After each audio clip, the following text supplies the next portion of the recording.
درباری بھی حیران دیکھ رہے تھے۔ غازی صلاح الدین جا چکے تھے۔ عالم بنا آپ نے کلام کی پھرتی نہیں دیکھا، اگر آپ مجھے ایک پڑیا سنتی دے پھر دیکھیے میں بلے جھپک میں سب کا دونوں سنوں گا۔ نہیں قضائے نہیں، تم نے دیکھا صلاح الدین کس طرح بہادر ہے۔ حضور کی سوچ میں ارشاد کرنا ہے، وہ لوگ ابھی دور نہیں گئے ہوں گے۔ قضائے تم اس کی گرد کو بھی نہیں پا سکتے، ہم صلاح الدین سے اپنا بدلہ لیں گے، چلو جنگ کی تیاریاں کرتے ہیں، چلو۔ بیت المقدس کے سامنے خیمے گاڑ دیے۔ سلطان صلاح الدین نے قلعے کی فصیل پر ہر قسم کی چیزیں باعثرات فراہم کروائیں اور حملے رچرڈ کی فوجیں میدان میں سربراہ ہو گئی۔ قلعے کی فصیل پر مسلمان مجاہد کیل کاٹے سے لیس ہو کر حملے کا انتظار کرنے لگے۔ رچرڈ نے سپاہیوں سے للکار کر کہا،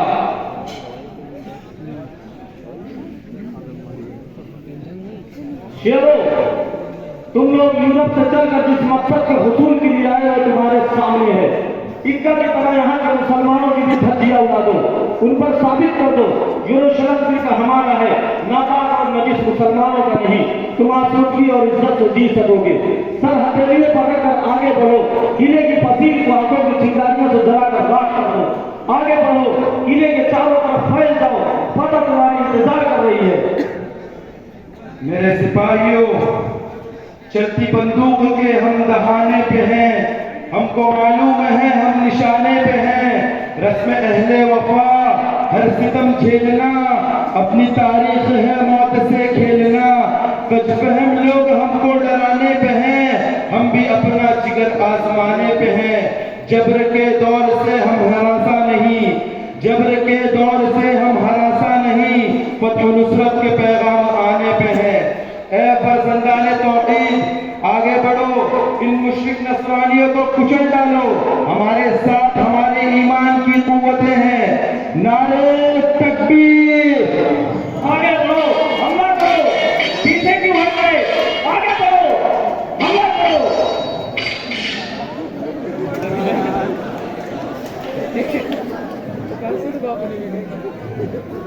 عادل ذرا جا کر معلوم کرو وہ آنے والے مسلمان حضرات کون ہیں۔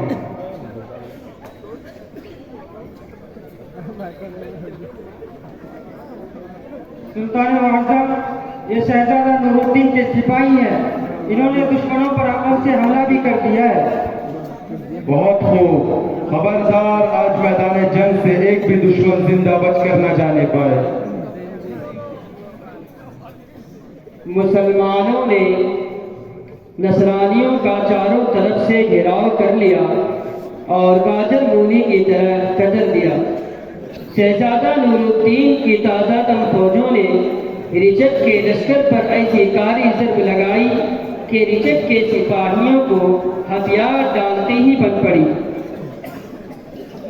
رچرڈ تم بھی ہتھیار ڈال دو، عادل تمام سپاہیوں سے ہتھیار رکھوا لو۔ یہ لیجیے میری تلوار، لیکن مجھے ایک مرتبہ بیت المقدس میں طواف کرنے کی اجازت دے دیجیے۔ رچرڈ، شیر دل رچرڈ، میں تمہاری عزت کرتا ہوں لیکن تمہاری یہ خواہش پوری کرنے سے قاصر ہوں۔ تم بیت المقدس کے دروازے سے بھی نہیں گزر سکتے، یہی بہت ہے کہ ہم تمہاری جان بخشی کرتے ہیں۔ تم واپس جا سکتے ہو، ہاں لیکن یہ یاد رہے کہ ہمارے جیتے جی پھر کبھی بیت المقدس کی طرف آنکھ اٹھا کر بھی مت دیکھنا۔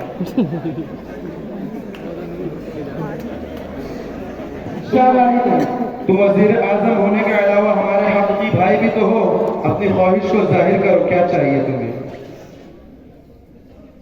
خدا سلطان معظم کو مجھے فکر عطا فرمائے، حضور مجھے صرف 1000 نصرانی قیدی چاہیے۔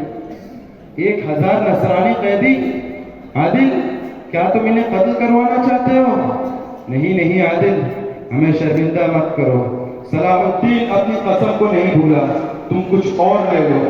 عادل ہم سے دنیا کی ہر وہ شے مانگ لو جو ہمارے قبضے میں ہے، مگر یہ نہ مانگو ورنہ تاریخ مسلمانوں کو ظالم اور سفاک قرار دے گی۔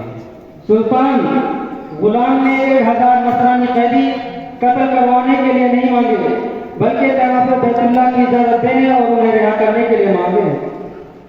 ہم بہت خوش ہوئے، تم نے پہلے ہی ہمیں اپنے ارادے سے کیوں نہ آگاہ کیا؟